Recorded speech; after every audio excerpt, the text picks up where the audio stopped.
Hi and welcome to the 5-Minute Business Boost, where you get to choose your 5-minute investment. I'm your host, Sam Hicks, and I'll be discussing topics under the headings of business development, marketing, photography, and much more. Welcome back to the third and final episode in this little series that we are doing. So today on the 5-Minute Business Boost, I'm welcoming back Jess and Leonie from Sage HR Consulting. Hi, ladies. Hello. Thank you. Woohoo. So today's episode is our final one. Bit sad about that. But we've been exploring those essential elements that make successful companies thrive. We have talked about creating a strong company culture, which was our first episode. We dove into building a performance culture. That was our second episode. And today's one is managing underperformance or bad behaviours in the workplace. Now, this one might be the most popular one of the three, ladies. Are we hedging bets which episode will be popular? This is one that I think this one. I think this one will be the most relevant for a lot of people. And I think it will be a good topic to finalise the series. So we've been exploring the challenges and solutions that leaders face in building high-performing teams and successful organisations with Jess and Leonie. In today's episode, we're addressing a difficult but crucial topic. So this is around when performance or behaviours in the workplace are not where they should be, whether it's missed deadlines or poor communication, disengagement or toxic behaviour. It might be targets not being met, but these issues can have a serious impact on productivity and morale. And as a leader, it's important to address these concerns early and effectively. But how do you approach it without alienating your team or making the situation worse? So today, the ladies, thankfully, are going to explore strategies for identifying the root causes of performance and behaviour issues, how to handle these situations with empathy and clarity, and how to turn things around before they spiral out of control. I personally can't wait for this one, ladies.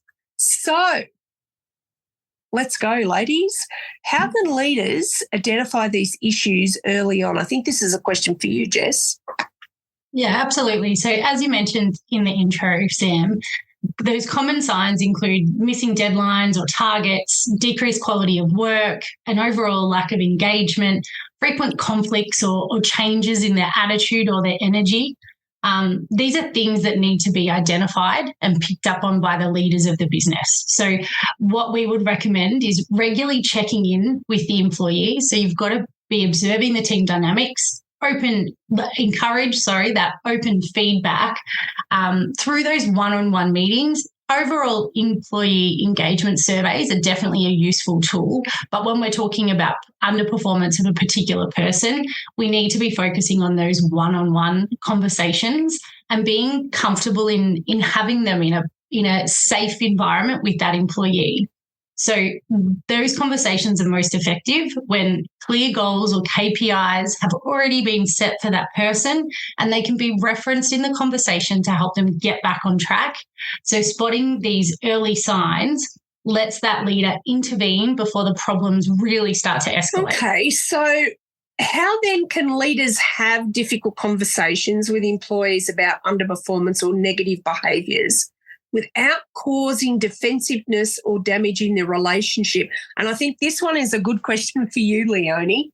How do leaders do this? Well, interestingly, it taps back into something we spoke about in the last session around emotional intelligence, because leaders need to approach these conversations with empathy, but they also need to have clarity around why they're wanting to give the feedback or have the conversation, what they want the ultimate outcome to be, and also thinking about what's the experience they want their employee to have in the conversation.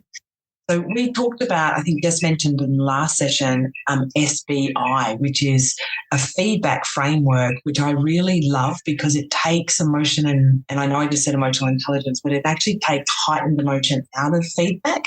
So situation, behaviour, impact. We can keep really factual. We can make sure that clarity is given around what was it that occurred or what was the situation, what were the behaviours that we observed, and what was the impact either on the individual or others around them or the business in general. Along with that SBI framework, the other thing that I always talk with leaders about is make sure that you're using I statements to express your concerns. So what I mean by that is, when you did this, I saw this, as opposed to globalizing our feedback. You know that kind, when people give you feedback and they say everyone, no one, always, never? Well, that can really lose its impact, but moreover, it makes the employee defensive or insecure. Who's been talking about me? Who's dobbed me in? So we want to make sure that we create that psychological safety that we've talked about previously. We have the facts. We know what it is that we want to get out of the conversation, and we know what the changes are that we want to see, either in performance or behaviour. And then it's about encouraging a two-way dialogue. It's not a talking at the person, it's talking with the person, which means that we need to be listening actively. We need to be genuinely offering support, and we need to be working with the employee on solutions and getting their input into that. So when we frame the conversation as this collaborative effort where the aim is to improve or grow, we can absolutely reduce defensiveness and maintain the trust that we might have with that employee. And therefore, what we find in our experience is that the outcomes are always better. Wow, that's really a nugget of gold as far as how to approach employees and getting that, again, that communication happening. Wow. Okay. So once the issues are identified, Jess, what are some effective strategies for addressing performance or behaviour challenges and in helping those employees get back on track? Effective strategies. So setting those clear expectations or KPIs, providing regular feedback.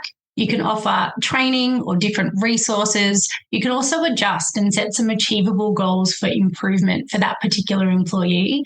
So the other thing that we need to make sure we do is identify the underlying causes of the issues. So they could be personal challenges, they could be skill gaps, and we need to be able to, as the leader, provide the necessary support or adjustments to help that person improve their performance. So regular follow-up one-on-ones to track their progress, and celebrating those small wins can really also help them stay motivated. So we'll be providing a tip sheet in relation to underperformance that you'll be able to download after listening to this podcast.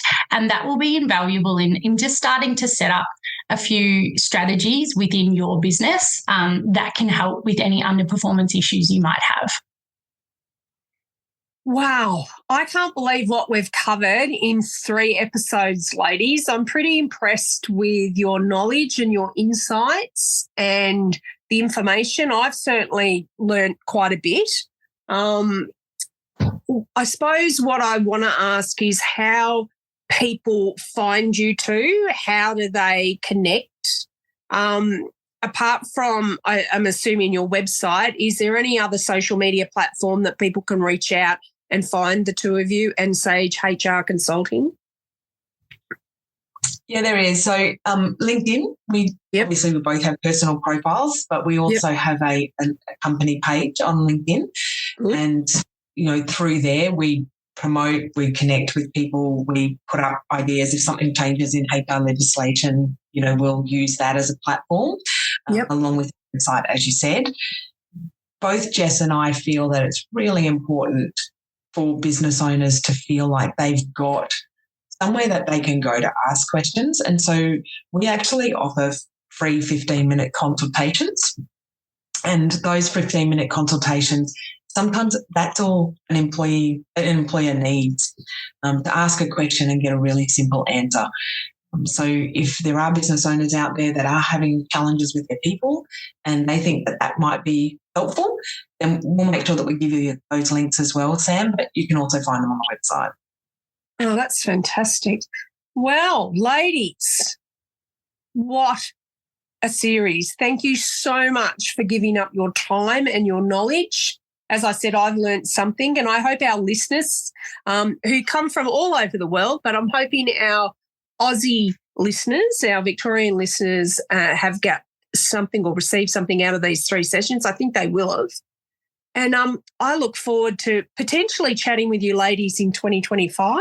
I think we've identified a couple of future episodes. Who knows? We have. But thank you so much, and have a fabulous Christmas, because it is coming up soon. And I look forward to chatting to you girls out in the real world soon. Fantastic, Sam, and thanks so much for having us. Not a problem. Have a great day. Bye for now. Bye.